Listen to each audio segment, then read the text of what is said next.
Good morning, Dr. Solian. And my proposal today targets a very fundamental financial challenge in the manufacturing sector, which is liquidity management. So the title for today's presentation is the Liquidity Leverage and Assessment of Supply Chain Finance Adoption of Working Capital Efficiency and Liquidity Risk in Malaysian Manufacturing Small and Medium Enterprises. So we're looking for proof that supply chain finance is a true lever for optimizing cash flow. So the core problems for manufacturing SMEs is the structural liquidity risk that is caused by a long cash conversion cycle, which is the time cash is tied up in the inventory and receivables.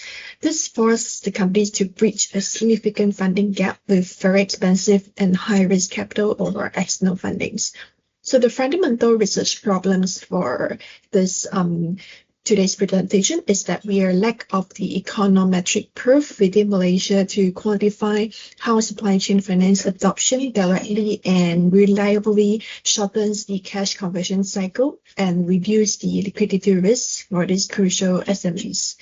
So our solution is to look into the supply chain finance, which is an advanced but often neglected instrument that manages this gap within the supply chain itself. So we target this research in this cash conversion cycle model for the efficiency and the trade-off theory for risk, positioning supply chain finance as a relatively low-cost operational debt that optimizes the capital structure.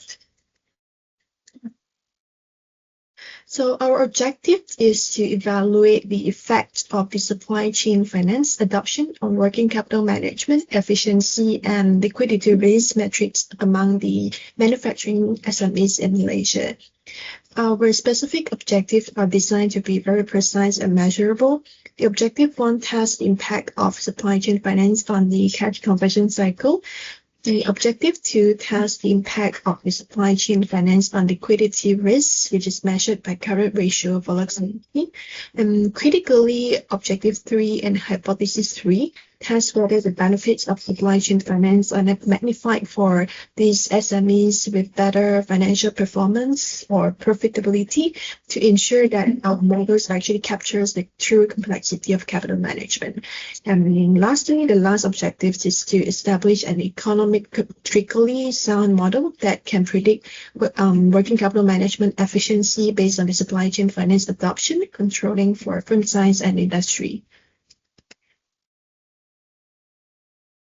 So in terms of methodology, we adopt a quantitative panel data design on a sample of Malaysian manufacturing SMEs over the last 6 years. So this design is necessary because it allows for the use of this fixed effects regression, which is very superior for this casual research.